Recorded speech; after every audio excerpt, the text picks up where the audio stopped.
भावांनो कुठं आलोय?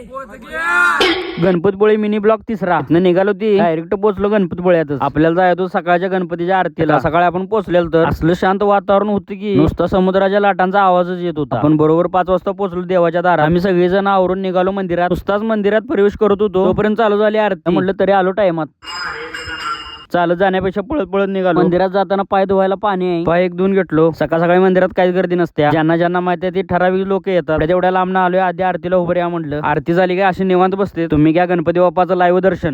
गणनायकाय गणदैवताय गणाध्यक्षाय धीमहि. मंदिरात मोबाईलला परवानगी नसताना सुद्धा जेवढं होतं तेवढं दाखवण्याचा प्रयत्न केलोय. आमच्याकडनं पहिल्यांदा समुद्र बघितलेला हो, त्यामुळे बारीक निरीक्षण करायचं चालू आहे. आणि तुम्ही किती वर्षी समुद्र पहिल्यांदा बघितला कमेंट मध्ये सांगा. काय मागायचं आहे उंदीर मामाच्या पण कानात सांगायला लागतं. आम्ही निघालो समुद्रात पवायला. आम्ही मोठी गाडी नेलती म्हणून रूमची काही गरजच नव्हती. आमची पोर काय गप बसते तुम्ही. ह्याने पण एवढ्या मोठ्या समुद्रात खेकड्याचा शोध लावला.